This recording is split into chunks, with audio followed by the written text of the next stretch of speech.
Hello, everyone, and welcome to 3 o'clock with SOC. Give me just a second so I can welcome those who want to access the program in Spanish to our conference call with Spanish interpretation. Buenas tardes, muchísimas gracias por estar aquí en 3 p.m. con SOC. Como siempre, ustedes pueden escuchar el programa en español a través de una llamada de conferencia. Y el número aparece aquí en la pantalla y es 646-749-3122 y el código para entrar es 779-328-221. Y ahora les voy a dejar con nuestra querida Marlene, quien va a ser nuestra moderadora de hoy. Thank you for letting me do that. I'm going to leave you in the hands of our beloved Marlene, who is going to be the moderator for today.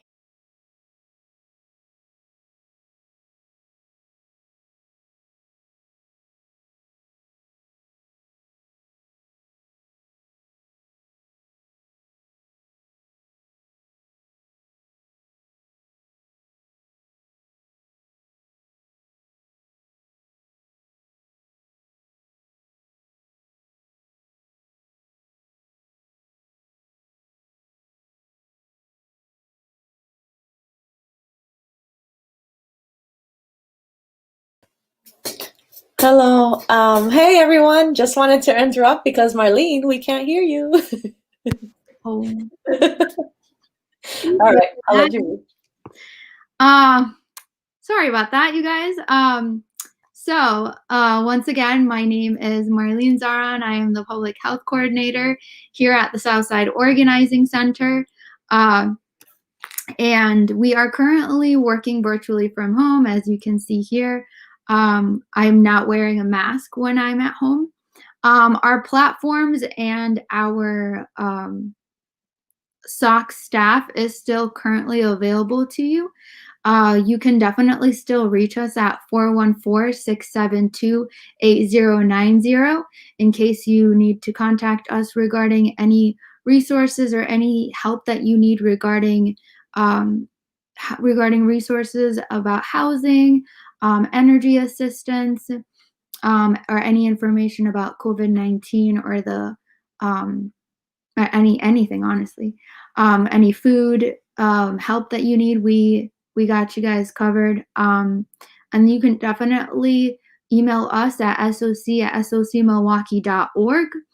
And if you want to contact us through email, or you can visit our site at www.socmilwaukee.org to get any current updates about the presidential election or any COVID-19 resources that you need during this time. So that being said, I'd like to move forwards and introduce our current day for today, which is the COVID-19 day. Our feature segment today is Maria Barker. She is the director of the Latino OAX programming at the Planned Parenthood on 7th Street. The topic today is going to be Planned Parenthood resources and HIV cases on the rise since the pandemic. A quick review before we begin of the rest of the week. So for tomorrow is the last day of the week's forums. We have Treasurer Spencer Coggs from the city of Milwaukee. He's going to be coming on to talk about tax payment updates for you guys. So that being said, let me introduce Maria Barker on the screen with us, and we can get started. Hello, Maria. Thank you for coming on today. Good afternoon. Thank you for inviting me. Yeah, definitely. It's great to have you on. We haven't had anyone on from Planned Parenthood yet, so it's important that we get your resources and any information out to our viewers and our, community members. So. So again, thank you for the invitation. You were talking about you not having a mask because you are working from home. Same with us. And I did want to make one correction. So I work for the Community Education Department of Planned Parenthood of Wisconsin. and I work pretty much statewide. I don't necessarily just work at the clinic on 7th and Mitchell, but I'm very familiar with, the services that clinic provides. All of our clinics are open to serve the needs of the community. Our staff is working at the clinics. We have our other department is community education, and then most of our department is working from home, doing things virtually. And then we have our public affairs department too, who is working from home and doing a lot of things virtually. Well, thank you for that clarification. My apologies. No worries. All right. So can you talk to us a little bit of what current resources and programs does Planned Parenthood in Milwaukee have to offer for the community during the current pandemic? Well, Planned Parenthood in Milwaukee, we have all of our services available to our Milwaukee community. By all of our services, we have our health centers, our clinics. Our clinics are open for full services. We have pap smears, breast exams. We can do testing for sexually transmitted infections. We can give you treatment for those infections. We can do pregnancy testing. We can provide referrals for anything that we can take care of in regards to all of those services. We have community education, which is providing sexual health education and reproductive justice information to everyone in the community. We used to do it face-to-face. We used to go to schools, go to community-based organizations, even people's houses. But now, because of COVID, we are still doing all of those same things, but we are doing it virtually. We have our public affairs department who is very engaged. I was listening to you talk about the services SOC can provide. And our public affairs department works to ensure that laws are made that serve our community. So we get involved with issues pertaining to housing, issues pertaining to voting, issues pertaining to a lot of the social things SOC works with. We also work with that as well. That's awesome. Thank you for sharing that information. Are there any programs tailored specifically to the Latino AX community? There are. So I have had the pleasure of working for Planned Parenthood for a very, very long time, since 1983. And I worked in our health centers for 19 years, and now I have been working in community education for the past 19 years. And in community education, I am responsible for a group of about 32 health promoters, promotores de salud, who work out in the community all throughout Wisconsin. And in Milwaukee, we have about maybe 12 promotores who are out in the community virtually or in person when possible. And we are talking to people about reproductive health, reproductive justice, and anything having to do with the services Planned Parenthood provides in our clinics. But we also take the time to listen to what the community is in need of, and then we bring it back to see if there's something that we can help with. And if there isn't, if what they need help with isn't a service we provide, our health promoters are experts at hooking them up with organizations like SOC, with the 16th Street Clinic. So nuestros promotores de salud, our health promoters, are experts at creating trust so that people really talk to them about their needs, and they're experts at connecting people with reputable community resources.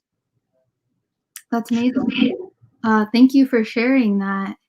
Are the promoters currently out and active during the pandemic, or Absolutely. We are busier than ever. Our Latino community in Milwaukee,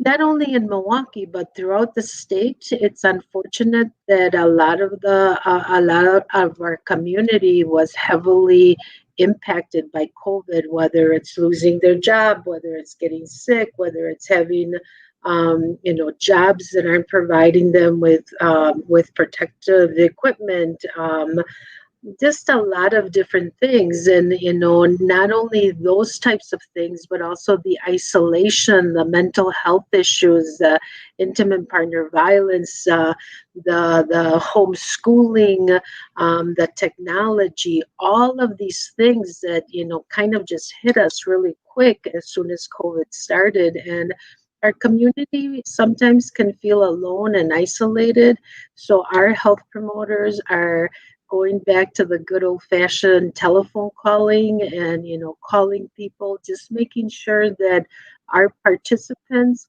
are fine. And if they need anything, we're connecting them with community resources. We're giving them the latest information about COVID, about the flu vaccine, about the upcoming COVID vaccine.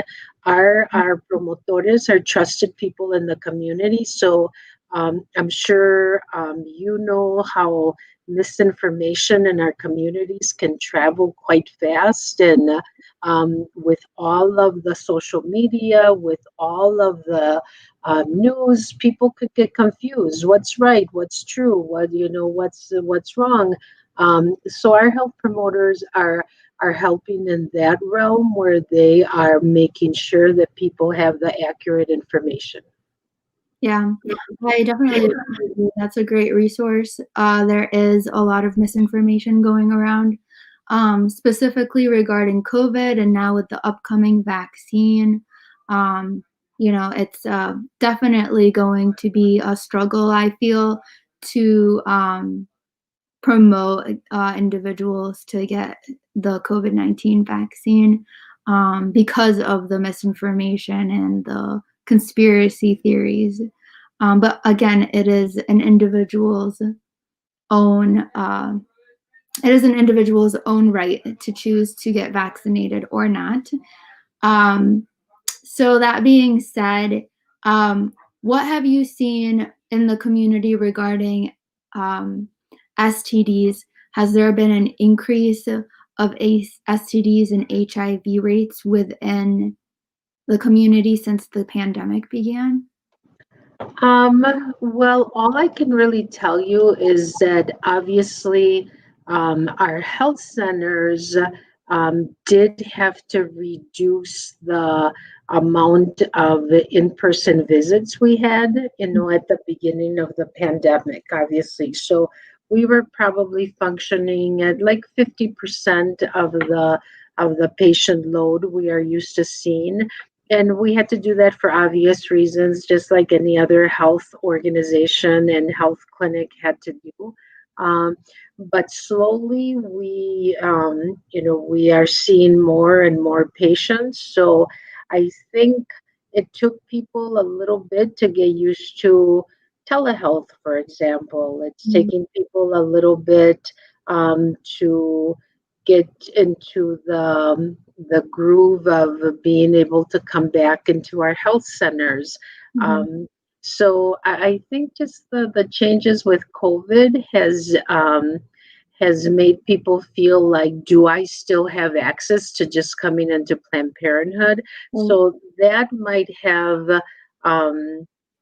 I don't want to say increase the cases, but maybe people went a little longer without testing. And obviously, testing is a way that people can be assured that if they have an STI, they can get access to treatment.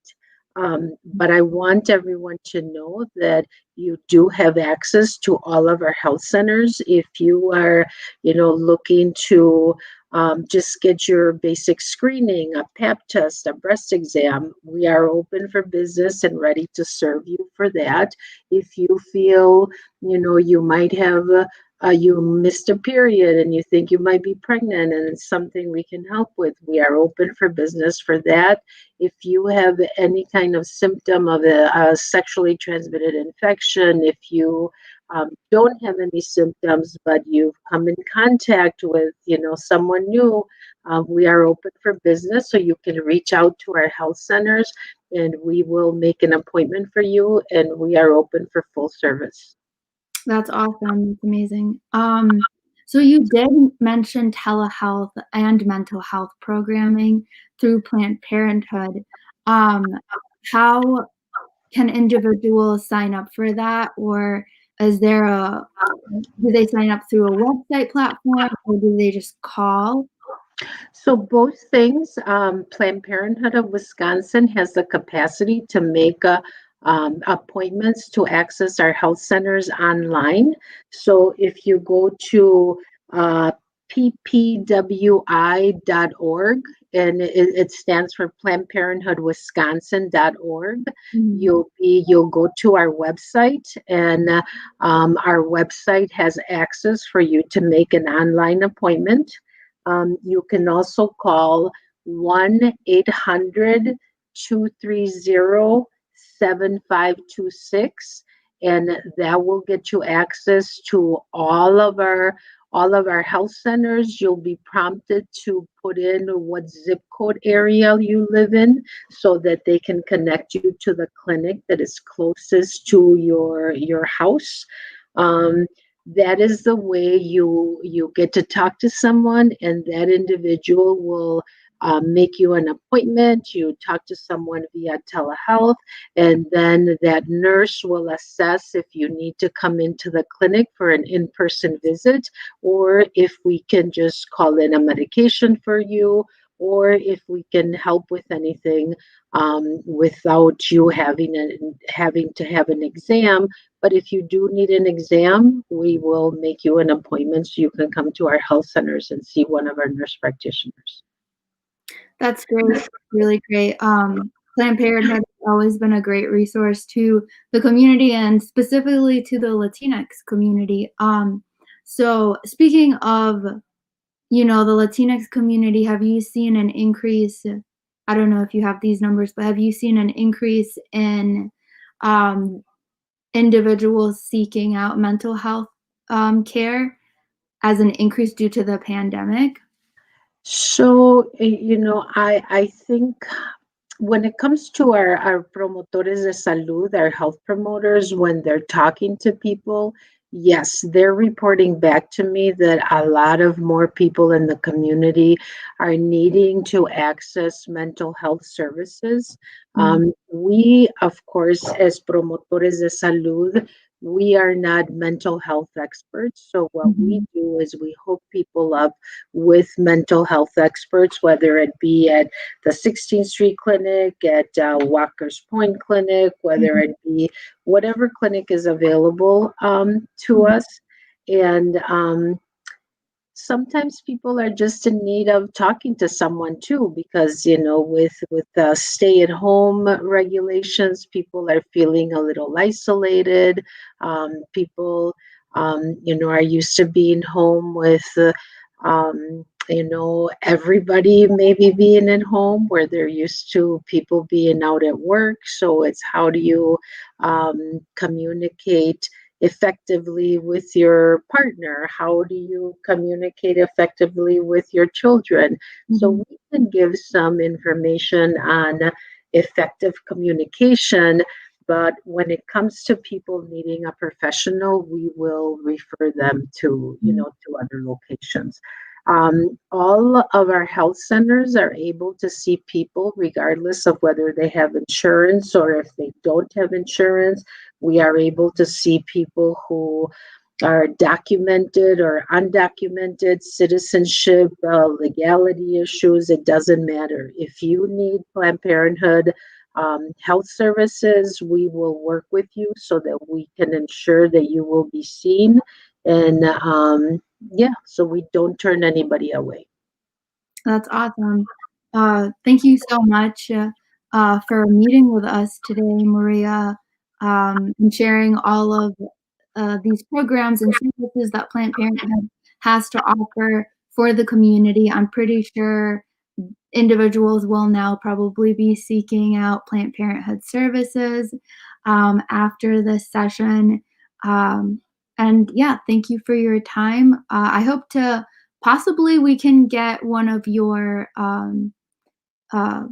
individuals that go out into the community to come on and possibly do some health education on here for a quick, 10-minute session. That would be an amazing source to have for us. Of course, we would love the opportunity. And, our team is made up of people who can facilitate in English and in Spanish. Just as our health center on 7th and Mitchell, the majority of their staff is bilingual, but that's okay if you happen to go to a clinic that does not have a Spanish speaker. We do offer language line services so that we can service people who speak other languages besides English. Amazing. Thank you so much. You're very welcome, and thank you again for the opportunity. Thank you.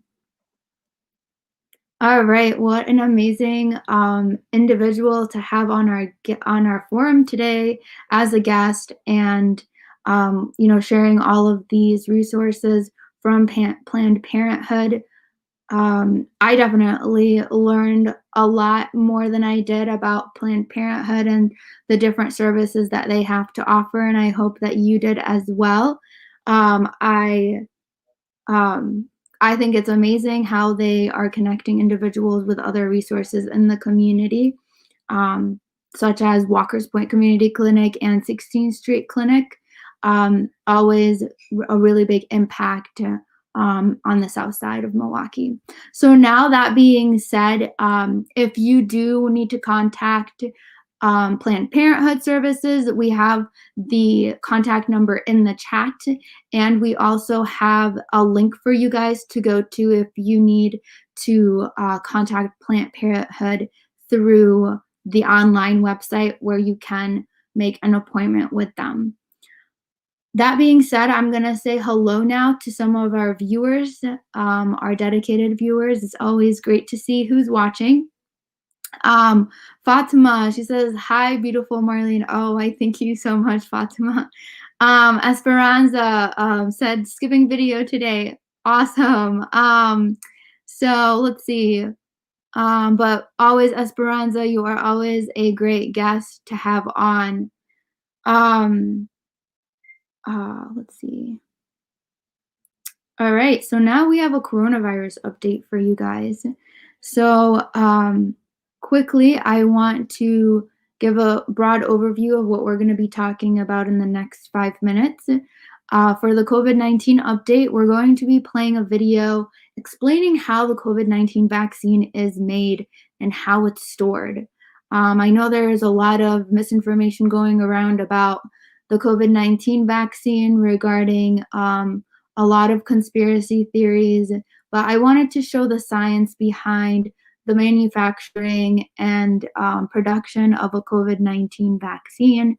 It gives a better perspective. And then I'm going to give a quick update about a newsletter that the Wisconsin Health Department has just implemented. So quickly, we'll play our video.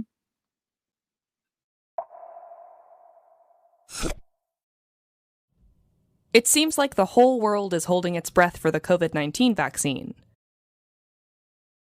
But you might be wondering, how do we even go about making the COVID-19 vaccine? There are two main goals in vaccine development. First, the vaccine needs to be safe to administer to the general population. Second, the vaccine needs to be efficacious against the pathogen, for instance, a virus. There are a couple ways to identify that, by seeing if it produces a significant immune response to the virus, or by seeing if it reduces the chance of getting the disease itself. Before a candidate vaccine even begins being administered to humans, it goes through extensive animal testing, typically using lab mice. In this phase, researchers are looking for side effects within the mice, which can range from mild skin irritation at the site of injection to death. Researchers also take blood samples from the mice over the next several days to weeks. Researchers measure the blood antibody levels of the mice and specifically look for antibodies being produced that would combat the virus. A sufficient number of antibodies being produced after the vaccine is administered is a promising result. Sometimes mice are given the virus to see if having the vaccine prevents them from getting the disease. If there are no significant negative side effects and there's evidence of vaccine efficacy, the vaccine can move to clinical trials. Clinical trials are broken down in 3 phases and are designed to measure both the safety of the candidate vaccine and the immune response, just like in mice. In all of these phases, humans are given the candidate vaccine and others are given a placebo, with the goal to help make it easier to compare the efficaciousness of the vaccine. Healthy adults are usually chosen for these studies because the goal is to ensure that they are least likely to develop a serious problem from the vaccine, and so that if they do develop a health issue, it's most likely from the vaccine and not from an underlying condition. In Phase 1 trials, a small group of individuals on the order of a few dozen are picked to establish a candidate vaccine's safety, such as side effects, as well as the upper and lower limits for vaccine doses. Vaccine doses that are too low may not create an efficacious immune response, whereas vaccine doses that are too high may cause unwanted side effects, so finding the right dose is really important. In Phase 2 trials, the primary focus is on the efficacy of a candidate vaccine. Researchers are trying to answer the question, does the vaccine at this dose produce a sufficient immune response? In these trials, a few hundred individuals who match the demographics of the population the final vaccine will need to protect are given the vaccine. In Phase 3 trials, the goal is to get a larger sample size of people, usually in the thousands, to further prove that the vaccine is efficacious. Researchers in this phase are looking to see if individuals who received the candidate vaccine contract the disease circulating in the real world. Questions researchers are trying to answer include, did someone who got the candidate vaccine get COVID-19, as well as how severe were vaccinated people's symptoms if they did get COVID-19? This phase can take months or years to gather enough information. If a candidate vaccine makes it through all 3 phases of clinical trials and is shown to be both safe and efficacious at combating the virus, then it is approved for manufacturing and distribution to the population. Today, 151 vaccines are in animal testing, 17 are in Phase 1, 13 are in Phase 2, and 10 vaccines are currently in Phase 3 trials. One candidate vaccine has been approved in Russia. However, Russia skipped Phase 3 testing, and its safety and efficaciousness in the broad population is currently unknown. As a quick recap, once a candidate vaccine has been created, it goes through animal testing to establish its safety and efficacy. After that, the candidate vaccine enters human trials, where the drug is tested for safety and efficacy in humans, with increasingly larger cohort sizes.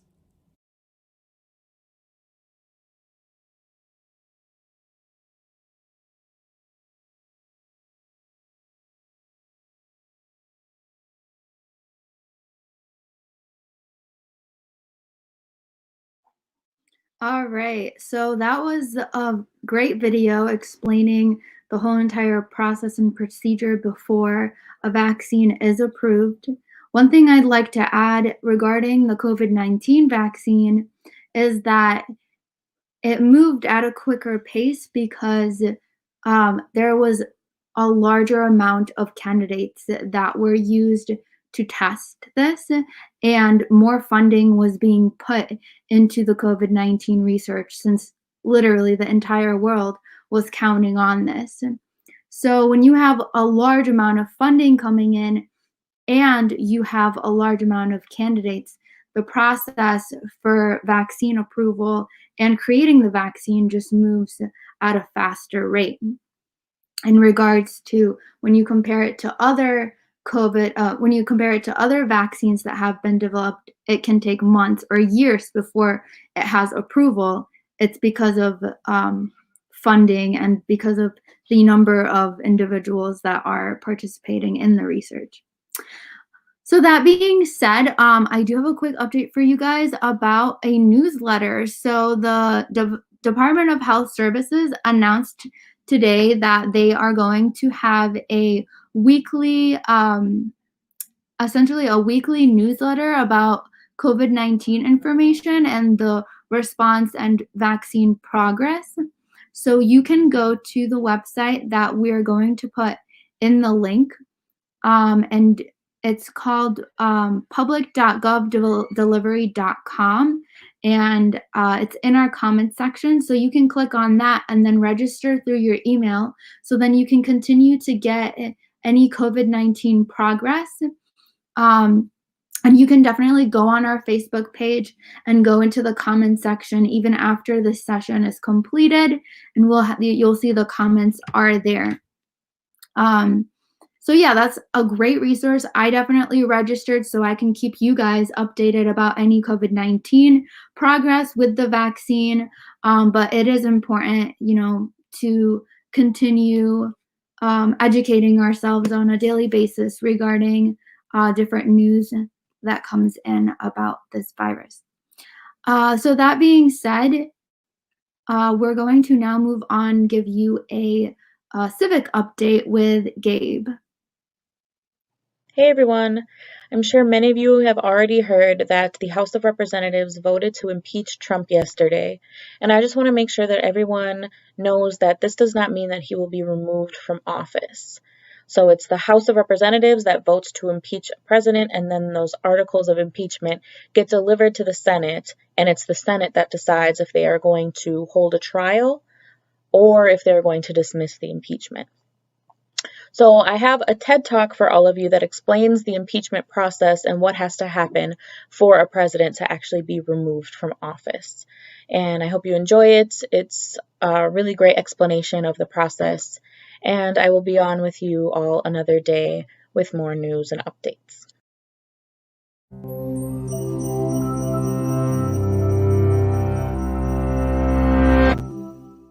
For most jobs, it's understood that you can be fired, whether for crime, incompetence, or just poor performance. But what if your job happens to be the most powerful position in the country or the world? That's where impeachment comes in. Impeachment isn't the same as actually removing someone from office. Like an indictment in criminal court, it's only the formal accusation that launches a trial, which could end in conviction or acquittal. Impeachment was adopted in the United States as a power of Congress applying to any civil officers, up to and including the president. Although demands for impeachment can come from any members of the public, only the House of Representatives has the power to actually initiate the process. It begins by referring the matter to a committee, usually the House Committee on Rules and the House Committee on the Judiciary. These committees review the accusations, examine the evidence, and issue a recommendation. If they find sufficient grounds to proceed, the House holds a separate vote on each of the specific charges, known as articles of impeachment. If one or more passes by a simple majority, the official is impeached, and the stage is set for trial. The actual trial that follows impeachment is held in the Senate. Selected members of the House, known as managers, act as the prosecution, while the impeached official and their lawyers present their defense. The Senate acts as both judge and jury, conducting the trial and deliberating after hearing all the arguments. If it's the president or vice president being impeached, the Chief Justice of the Supreme Court presides. A conviction requires a supermajority of 2/3 and results in automatic removal from power. Depending on the original charges, it can also disqualify them from holding office in the future and open them to standard criminal prosecution. So what exactly can get someone impeached? That's a bit more complicated. Unlike in the United Kingdom, impeachment in the U.S. pits an elected legislature against other democratically elected members of government. Therefore, to prevent the process from being used as a political weapon, the Constitution specifies that an official can only be impeached for treason, bribery, or other high crimes and misdemeanors. That still leaves a lot of room for interpretation, not to mention politics, and many impeachment trials have split along partisan lines. but the process is generally understood to be reserved for serious abuses of power. The first official to be impeached was Tennessee Senator William Blount in 1797 for conspiring with Britain to seize the Spanish colony of Louisiana. Since then, the House has launched impeachment investigations about 60 times, but only 19 have led to actual impeachment proceedings. The 8 cases that ended in a conviction and removal from office were all federal judges, and impeachment of a sitting president is even more rare.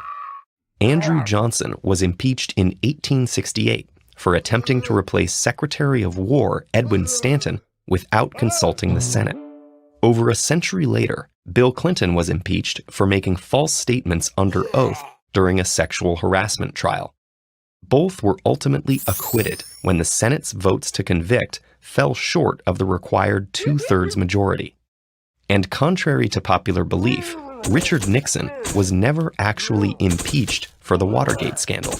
He resigned before it could happen, knowing he would almost certainly be convicted.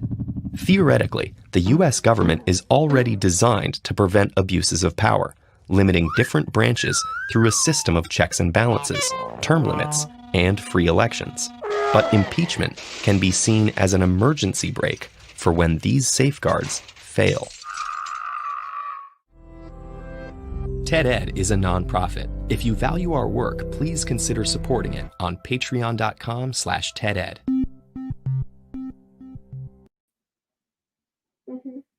All right, so that was a great update and explanation of the impeachment process. So now we're going to move forward and we're going to have our SOC feature come on. It's with Melinda Hughes, the program director from the Sisters Division Project at the Benedict Center, and she's being interviewed by Andrea. Hello again, forum viewers. My name is Andrea Rodriguez. I'm the leadership coordinator for Southside Organizing Center, and I'm thankful again to have Melinda Hughes, program director from the Sisters Diversion Program with the Benedict Center. Hi, Melinda. How are you doing today? I'm doing well, thank you. It's great to be here. Excellent. It's definitely November, and we're hoping we can get a status update for the warming room on the south side. Yes, it is getting cooler outside, and especially cold at night. And you know, one of our concerns always in the winter months is where do folks go when they are living homeless in the streets and the temperatures drop. So, you know, with COVID-19, that has greatly impacted a lot of the resources available for warming room space, and that includes the Sisters program space. So because our format for warming room is, you know, housing that is all together in one space, we are actually not going to be doing warming room at our Southside drop-in center this winter, but we are working instead to partner with the housing division to make sure that there are ample resources available. And the good news is the housing division has gotten a good influx of resources and funds to be able to offer extra resources due to the COVID demands.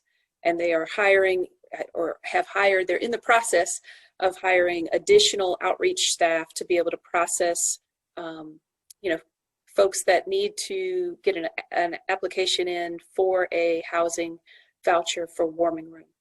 And I believe that starts December 1st, or if the temperatures at night are below freezing. So that's kind of what we have heard from our partners. Excellent. Thank you for that information. And if I am a resident who myself or maybe a family member needs to find some housing, what's one of my first steps I can take in order to get a place that's warm? Yeah, the easiest step is to call 211. They will do a housing assessment with you over the phone and direct you to next steps to get that ball rolling. Excellent. And will they have Spanish speakers from 211? They do, yes, have Spanish speaking available. Excellent, excellent. So it's so important for our residents to know if you need a warm place to stay or a family member does, please call 211 and they can speak Spanish for you. So thank you so much. We appreciate that. Any other asks that you want to give our forum viewers before we go? We're still doing winter coats and little travel hygiene size, shampoos, conditioners, things like that. They can be dropped off at our drop-in center on the south side any morning, Monday through Thursday. Excellent. It's located in the Hope House. Beautiful. And we'll make sure we put that contact information and address in the comments. Yeah, we thank you so much and thank you for the work you do. And we look forward to seeing you again. Absolutely. Take care. All right. Gracias. All right. Thank you for that update with Benedict Center, Andrea. And now we will just go over, we have our SOC promo. So it's about our survey. Has this live forum been informative and useful to you? What part of the forum could be improved or changed to make it better? Please take a quick survey that's located in the comments section so that we can keep 3 o'clock with SOC going for residents. Thank you for tuning in. All right. Thank you, Marisol, for that survey promo update. And now some quick reminders for you guys. For tomorrow, we have the City of Milwaukee Treasurer Spencer Coggs coming on. And he's going to be talking about tax updates for you guys. And then, yeah, that's pretty much all I have for you guys for today. I hope you join us tomorrow. And I'll leave you with our funder partner thank yous. Hello, viewers. I am Esperanza Gutierrez, a longtime resident of the near South Side. We would like to thank everyone for supporting our 3 o'clock with SOC live show and for completing our SOC survey. In addition to thanking our residents for tuning in and sharing our show, we would also like to thank the following sponsors: Wisconsin Voices, Community Development Block Grant, Neo Philanthropy State Infrastructural Fund, the Movement Voter Project, the Catholic Campaign for Human Development, the Silber Foundation, City of Milwaukee Office of Violence Prevention, the Tithe Foundation, the City of Milwaukee Promise Zone, and all the faithful individuals who support SOC through their personal donations. Thank you. Gracias.